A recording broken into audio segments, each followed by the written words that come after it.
was sewing, and most of the sewing is my hobby. I will say that. And doing craft, we did craft work for 30 years, George and I. And we went to a lot of craft shows, from Copper Harbor to Michigan Tech to Chassel, all those places.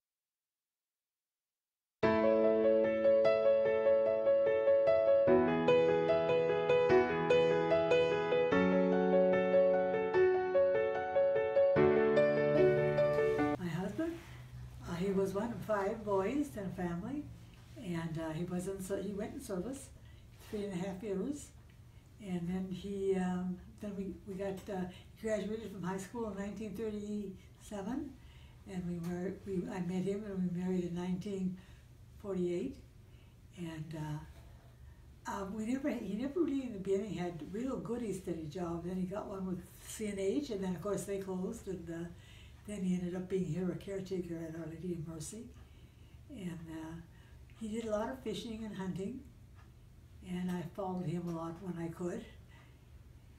And he was a wonderful father. We were married 65 years.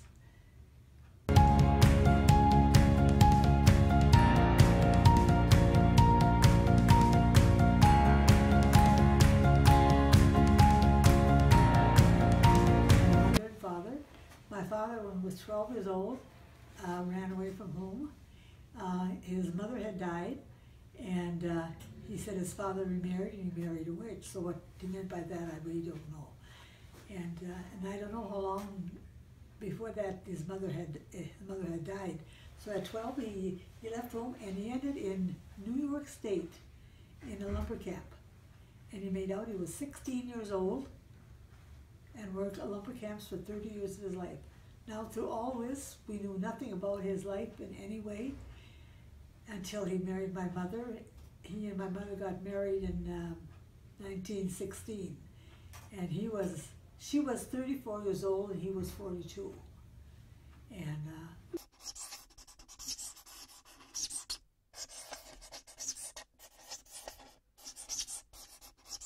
at the St. Anne's Academy in Lakeland, Mass, across the street from St. Joseph's Church, and that was quite an old building at that time, and it burned, and then they built a brand new school there, and I only lived 2 doors from the school.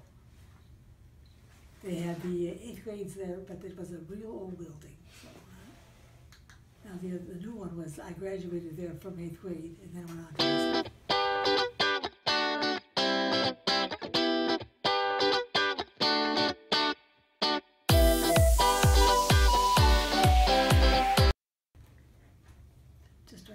George gone? Yes, my husband had passed away about this time, and I had always thought I would like to write a story about my life. It's called Remembering, from the time I was 5 years old until I got married. And all I did was take all the main street of Lake Linden, all the way down to the Killen gas station, down to the cemetery, and then on to Trap Rock River. And I had that story, because I walked the store. I worked at the Ben Franklin Carpenter store in Lake Linden for 55 years, and through that, I walked most of the time, so that's where I got the idea of writing this story.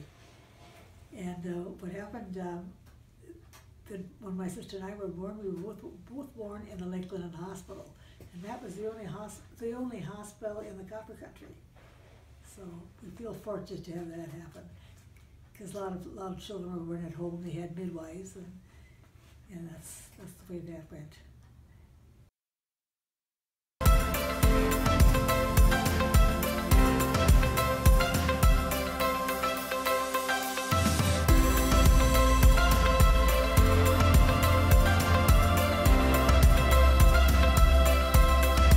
The Great Depression did not impact us at all, because my father was a lumberjack and he was in the woods all the time. In the fall, he would go in, like in the end of November, he would go into the woods, and we wouldn't see him until March, April, because in those days all there was horse and buggy, and there's no other modes of transportation. So we would be, we would be over with my mother for the winter for quite a few years until he retired. He worked at lumber camps for 30 years. He was like a wanted man because he knew the business so well after being in it when he was so young. So I can't imagine a boy 12 years old doing the things that he did, but.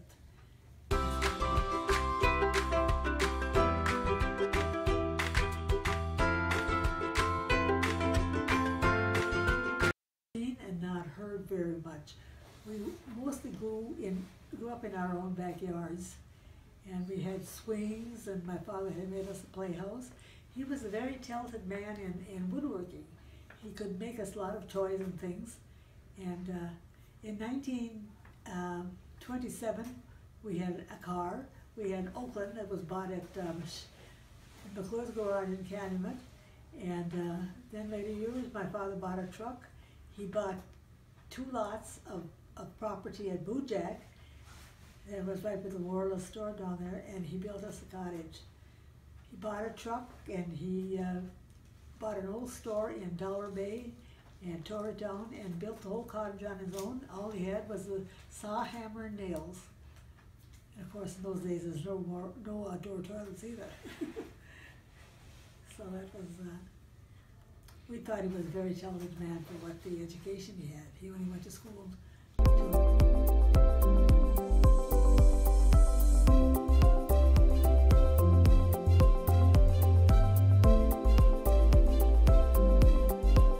think no. 1946 or 1947. And then I worked for 5 managements. I worked for 55 years.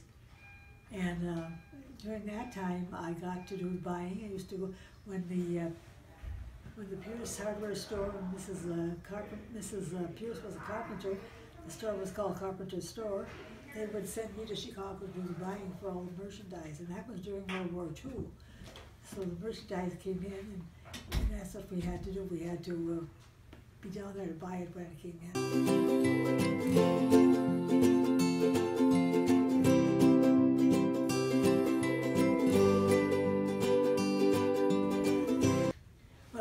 When we retired from for Social Security, George, my husband was making $5 an hour here at Our Lady of Mercy, and I was making $2 at the Ben Franklin store.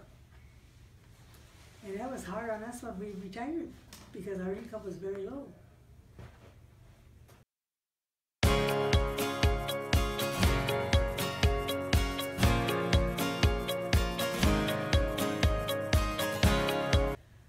Well, I think part of our lives were we were seeing children and not heard that much. We didn't know too much what was going on, and I think if we had asked, we wouldn't have been told anyway.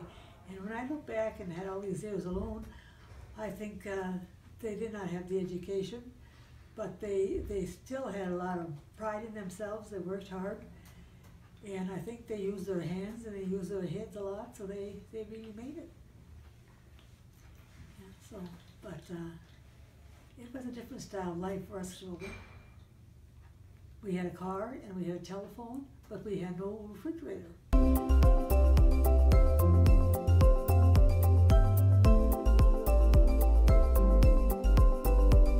Yes, my husband picked up the little jam. He'd go out real early in the morning and picked it. We picked at Dollar Bay. We picked at the harbor. And then we did pick blueberries too around, I can't think of the name of the place now. What's that? Up at Travers we did this. Yeah. And we did a lot of canning in those days. We had a garden and everything that we could can we made. And when George and I started going out fishing, we even canned the fish. Pike was like a trout for us in those days. The food was so different, you know. I used to even can that stuff. We didn't run down to McDonald's or any of those places for when we saw those places. That was a big treat.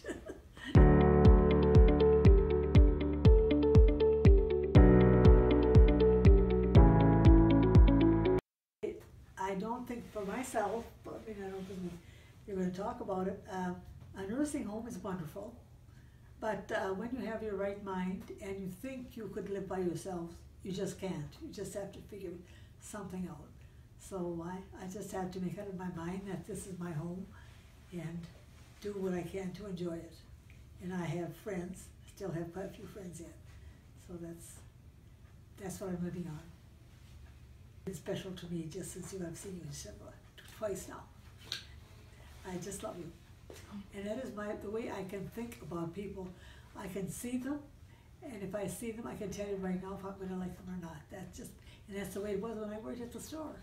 They just walk in the door, I didn't even have to talk to them. I figured if I liked them, but I had to be nice to everybody. We learned in the business that the customer is always right. Yes.